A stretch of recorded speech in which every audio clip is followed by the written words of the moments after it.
안녕하세요. 사랑하는 서북교회 청소년 여러분, 한 주 동안 잘 지냈습니까? 무더운 날씨가 한풀 꺾이고 시원한 가을이 왔습니다. 집에서 온라인으로 수업하면서 청소년부 예배도 잘 드리고 있으리라 믿습니다. 오늘은 예수님의 둘째 강론과 셋째 강론 사이에 나오는 이야기를 설교하겠습니다. 다 같이 마태복음 11장 2절에서 14절을 읽겠습니다. 요한이 옥에서 그리스도께서 하신 일을 듣고 제자들을 보내어 예수께 여짜오되 오실 그이가 당신이오니까 우리가 다른 일을 기다리오리까? 예수께서 대답하여 이르시되 너희가 가서 듣고 보는 것을 요한에게 알리되 맹인이 보며 못 걷는 사람이 걸으며 나병 환자가 깨끗함을 받으며 못 듣는 자가 들으며 죽은 자가 살아나며 가난한 자에게 복음이 전파된다 하라. 누구든지 나로 말미암아 실족하지 아니하는 자는 복이 있도다 하시니라. 그들이 떠나매 예수께서 무리에게 요한에게 대하여 말씀하시되 너희가 무엇을 보려고 광야에 나갔더냐? 바람에 흔들리는 갈대냐? 그러면 너희가 무엇을 보려고 나갔더냐? 부드러운 옷 입은 사람이냐? 부드러운 옷 입은 사람들은 왕국에 있느니라. 그러면 너희가 어찌하여 나갔더냐?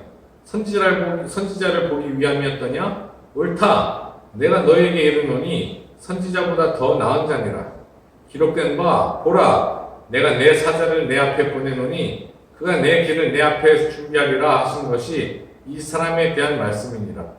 내가 진실로 너에게 말하노니 여자가 낳은 자 중에 침례 요한보다 큰 이가 일어남이 없도다. 그러나 천국에서는 극히 작은 자라도 그보다 크니라. 침례 요한의 때부터 지금까지 천국은 침노를 당하나니 침노하는 자는 빼앗느니라. 모든 선지자와 율법이 예언한 것은 요한까지니 만일 너희가 즐겨 받을진대 오리라 한 엘리야가 곧 이 사람이니라. 아멘. 세례 요한이 계속 감옥에 갇혀 있으니 답답했습니다. 세례 요한은 예수님을 메시아라고 생각했었는데 예수님은 아무 일도 안 하시고 자신만 감옥에서 힘들게 고생하고 있다고 생각했습니다. 참다 너무 답답한 세례 요한은 자기 제자들을 보내 당신이 오실 그 메시아입니까? 아니면 우리가 다른 사람을 기다려야 합니까? 라고 물은 것입니다. 다시 해석하면 당신이 오실 메시아가 맞소? 맞다면 증명해 보시오! 라고 말한 것입니다. 세례 요한은 예수님을 의심하기 시작했습니다. 그리스도인들도 마찬가지입니다. 우리가 예수님을 하나님으로 생각하고 믿고 있지만 정작 내 상황과 내 처지가 어렵고 힘들어지면 예수님을 의심하게 되고 하나님이 정말 계신지 의심하게 됩니다. 정말 죽고 싶을 만큼 힘들고 어려울 때 하나님이 침묵하고 계시면 자신의 신앙을 의심하게 됩니다. 어쩔 수 없습니다. 인간이기에 그렇습니다. 내가 힘들 때 의지하려고 예수님을 믿었는데 예수님이 침묵하고 계시면 사기꾼 아닌가 의심도 듭니다. 그래서 예수님께 묻는 것입니다. 당신 사기꾼 아니요? 세례 요한은 예수님이 하는 게 아무것도 없다고 생각했는데 예수님은 맹인을 보게 만들고 또 못 걷는 사람이 걸으며 나병 환자가 깨끗함을 받으며 못 듣는 자가 들으며 죽은 자가 살아나며 가난한 자에게 복음이 전파되고 있으니 걱정 말아라. 누구든지 나로 말미암아 실족하지 않는 사람은 복이 있도다 라고 말씀하십니다. 많은 유대인들이 예수님이 하시는 일들을 보고 많이 실망합니다. 왜냐하면 그들은 정치적인 메시아를 원했기 때문입니다. 로마의 압제에서 벗어나 다시 다윗 시대처럼 다른 나라의 존경을 받으며 잘 먹고 잘 살기를 원했습니다. 세례 요한의 제자들이 떠난 후 예수님은 자신의 제자들에게 너희는 광야에 나갈 때 뭘 보러 나가느냐? 라고 묻습니다. 광야에는 바람에 흔들리는 갈대밖에 없는데 왜 광야에서 좋은 옷 입은 사람을 찾느냐? 좋은 옷 입은 사람들은 왕궁에 많이 있으니 왕궁에서 찾아야 한다 라고 말씀하십니다. 세례 요한은 광야에서 사람들에게 회개하라고 외치던 사람입니다. 메뚜기와 석청만 먹고 살던 사람이 감옥에서 너무 괴로우니까 예수님을 원망하는 것입니다. 사람들은 선지자를 만나고 싶으면 광야에 나갑니다. 왜냐하면 선지자들은 주로 왕을 피해 광야에서 숨어 살기 때문입니다. 선지자는 성직자이지 정치가가 아닙니다. 그런데 세례요한은 감옥에서 자신을 구해줄 정치적인 메시아를 찾고 있습니다. 정치적인 메시아는 좋은 옷 입고 자신의 힘으로 로마 제국을 진멸하고 그 옛날 다윗 왕의 명성을 다시 되찾을 사람입니다. 그런 사람은 광야에는 없으니 왕궁에서나 찾아보라고 예수님이 말씀하십니다. 예수님은 자신이 광야에 사는 선지자이며 다른 선지자들보다 더 나은 선지자라고 하십니다. 옛날에 인도에 아주 총명한 사람이 살았습니다. 그 사람은 중국의 제갈공명과 같은 사람입니다. 인도를 식민지 삼고 있던 영국 국왕이 신하들을 거느리고 인도를 방문했습니다. 그 사람을 데려와 정치하는 데 이용해야겠다 생각했습니다. 영국 왕이 인도에 가서 그 사람을 만났는데 그는 거지처럼 길가에서 노숙자 생활을 하고 있었습니다. 그래서 왕이 그 사람에게 잘 먹고 잘 살게 해줄 테니 영국 가서 같이 살자고 하니 그 거지가 하는 말이 햇빛 가리지 말고 좀 비켜달라는 것이었습니다. 잘 살게 해주겠다는 영국 국왕 보고 비키라니 이게 말이 됩니까? 왜 그 사람은 국왕의 제안을 거절했을까요? 많은 사람들은 돈 많이 벌고 좋은 집에서 좋은 옷 입고 사는 게 제일 행복하다고 생각하지만 그렇게 생각하지 않는 사람들도 많이 있습니다. 하나님의 인재가 있다면 길거리에서 거지로 살아도 그냥 행복합니다. 부귀영화가 가끔 행복을 주기도 하지만 하나님이 주시는 행복에 비하면 아무것도 아닙니다. 그리고 더 웃긴 것은 능력 있는 정치인을 인도의 빈민촌에서 찾고 있는 영국 국왕이 바보같이 보이지 않습니까? 정치인은 정치인들 사이에서 찾아야 하는데 빈민촌 거지들 사이에서 찾고 있습니다. 그래서 예수님이 정치적인 메시아는 왕궁에서 찾으라고 하시는 것입니다. 우리는 어떻습니까? 우리는 수학 시험 잘 보게 해달라고 하나님을 찾습니다. 집 좋은 가격에 잘 팔리게 해달라고 또 하나님을 찾습니다. 시집장가 잘 가게 해달라고 또 하나님을 찾습니다. 병이 잘 낫게 해달라고 하나님을 찾습니다. 수학 시험 잘 보려면 수학 선생님을 찾아서 공부해야 하고, 집 잘 팔려면 공인중개사를 찾아야 하고, 시집장가를 잘 가려면 중매인을 찾아야 하고, 병이 잘 나으려면 의사를 찾아야 합니다. 그런데 왜 우리는 자꾸 하나님을 찾을까요? 하나님이 말씀하시는 것은 하나도 안 들으면서 자신이 원하는 것만 요구하는 그리스도인들이 참 많습니다. 또 어떤 사람들은 이렇게 말합니다. 하나님이 이런 거 다 해결해 주지 않으면 하나님이 뭐가 필요했습니까? 세례요한도 마찬가지였습니다. 자신이 지금 감옥에 갇혀서 힘들어하고 있는데 메시아라는 사람이 감옥에 갇힌 자신을 구해주지도 못할 뿐더러 유다를 로마 제국에서 벗어나게 해주지도 못하고 있습니다. 지금 뭐하고 있는 겁니까? 우리가 또 다른 사람을 기다려야 합니까? 라고 묻고 있습니다. 여러분은 어떻게 생각하십니까? 내 시험 점수 100점 맞게 못해주는 하나님을 더 이상 의지할 필요도 믿을 필요도 없다는 것입니다. 교회 그만 가고 그 시간에 학원 같은데 한 군데라도 더 다녀서 성적을 올려야겠다는 생각을 하는 것입니다. 그러나 그것들은 어리석은 생각들입니다. 예수님은 십자가에 못 박히시고 피를 흘림으로 우리의 죄를 사해주러 오셨습니다. 사람들은 예수님께 당신이 나한테 해준 게 뭐 있어? 라고 욕을 하고 침을 뱉지만 결국 우리 죄를 짊어지고 대신 희생하시는 분은 예수님 한 분입니다. 제자들은 다 도망갔습니다. 제자들은 예수님이 왕궁에 들어가 왕자에 앉으실 줄 알고 예수님 옆에 서로 앉으려고 싸웠던 것입니다. 그런데 십자가에 처형당하시니 얼마나 기가 막힌 노릇입니까? 우리는 눈앞에 보이는 것밖에 생각 못해서 어리석은 말을 자주 내뱉습니다. 그러나 예수님은 죄에 빠진 인간들을 보시고 불쌍히 여기셔서 이 땅에 오신 것입니다. 그런 분한테 자기 소원을 안 들어준다느니, 잘 살게 못 만들어준다느니, 좋은 직장 안 준다느니, 좋은 배우자 안 준다느니, 이런 소리를 했어야 되겠습니까? 하나님은 우리를 도와주실 때도 있지만 솔직히 말해서 보통 사람들이 관심 있어 하는 것에 크게 관심이 없습니다. 어차피 지금 수학 영어 잘해도 늙으면 다 잊어먹습니다. 재산 많이 써도 죽으면 내 것이 아닙니다. 이 세상에 영원한 것이 뭐가 있습니까? 없습니다. 영원히 사는 것은 우리 영혼뿐입니다. 하나님은 우리의 영혼에 관심이 있으십니다. 가난하게 살아도 영혼이 건강하면 그것이 최고입니다. 감옥에서 살아도 하나님과 함께하는 것이 최고입니다. 그런데 세례요한은 예수님을 원망하고 있습니다. 세례요한도 메시아가 오시면 왕궁에서 좋은 자리 하나 차지할 줄 알았던 모양입니다. 호화로운 저택에 살아도 하나님이 없으면 지옥에서 사는 것과 다름없습니다. 사람들은 안개처럼 사라질 것들에 집착을 하지만 하나님은 우리가 어떤 상황에 놓여있든지 상관없이 우리의 영혼을 중요하게 생각하십니다. 왜냐하면 영혼만 진짜고 육은 썩어 없어질 가짜일 뿐이니까 그렇습니다. 여러분 잘 생각해 보십시오. 세례요한은 자신의 처지가 나아지길 바랬지만 감옥에서 목배임을 당했습니다.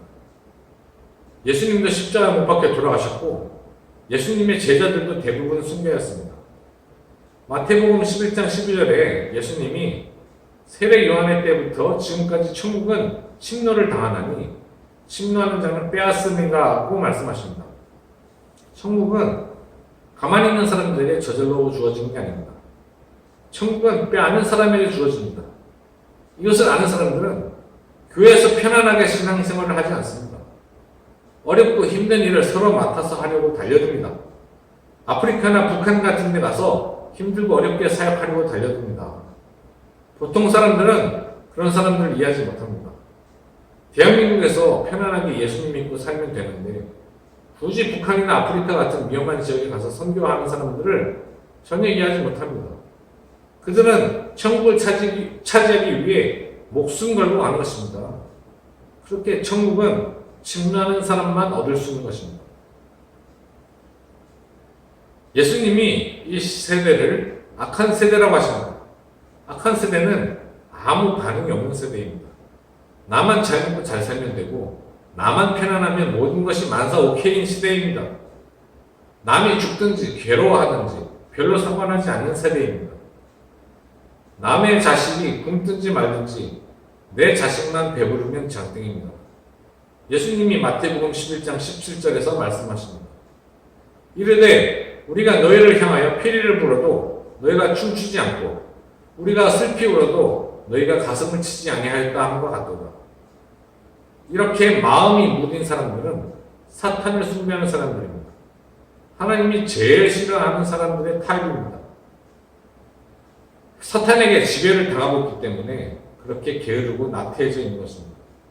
이 사람들은 눈물을 흘리며 금식기도 하고 있는 세례요한을 보고 귀신 들려서 저렇게 한다 하고 잘 먹고 잘 마시는 예수님을 보고는 탐욕이 많다고 비난하는 사람들입니다. 자기 자신들이 제일 잘난 사람들입니다. 자기들이 하면 로렌스고 남이 하면 불륜인 사람들입니다. 하나님이 제일 싫어하는 사람들입니다. 이 사람들은 하나님이 징계를 내리실 때까지 회개하지 않습니다. 11장 24절에 예수님이 이렇게 저주하십니다. 내가 너희에게 이르노니 심판날에 소돔 땅이 너보다 더 견디기 쉬우리라 하시니라.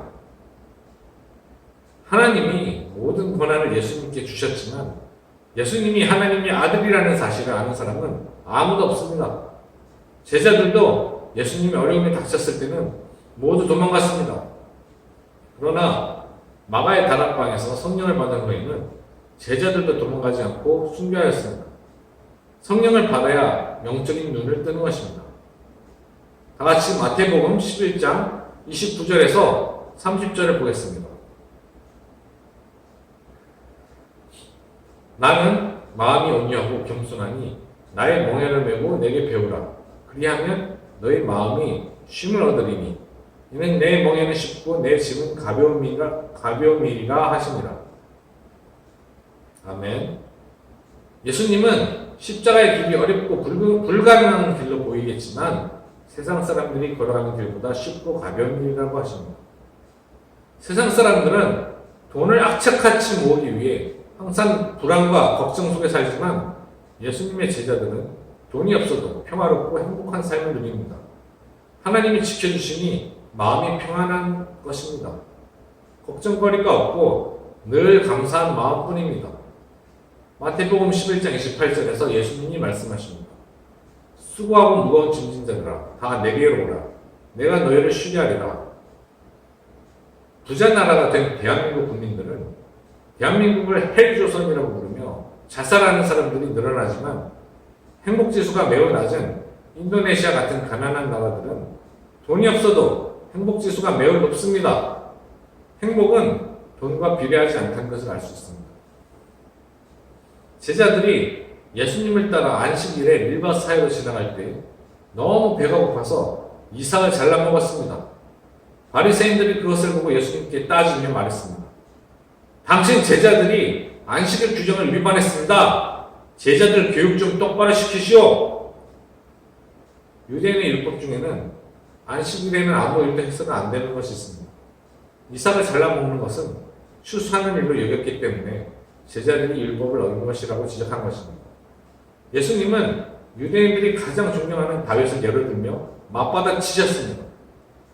다윗은 사울을 피해 도망다닐 때 너무 배고파서 제사장만 먹을 수 있는 진설병을 먹지 않았느냐? 다윗왕도 율법을 어겼으니 범죄자가 아니냐? 바리새인들은 아무 대꾸도 하지 못했습니다. 제사장들은 안식일에 성전 안에서 일해도 괜찮으니라 나는 성전보다 더 높은 사람이다. 나는 자비를 원하지 제사를 원하지 않는다. 그러니 더 이상 무지한 사람을 정죄하지 마라. 내가 바로 안식일의 주인이다. 라고 예수님이 말씀하십니다. 예수님이 지금 바리새인들에게 하시는 말씀은 예수님 자신이 바로 하나님이라는 말과 다르지 않습니다. 신성 모독한 사람은 바로 사형에 처해야지만 많은 사람들이 예수를 따르고 있어 반란이 일어날까봐 바리새인들은 속으로만 예수를 어떻게 죽일까 고민했습니다.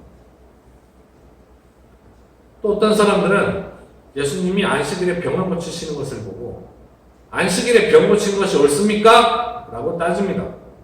그러자 예수님이 말씀하시길 너희는 너희가 키우던 양이 안식일에 두덩이에 빠지면 끌어내지 않고 그냥 죽게 내버려 두냐?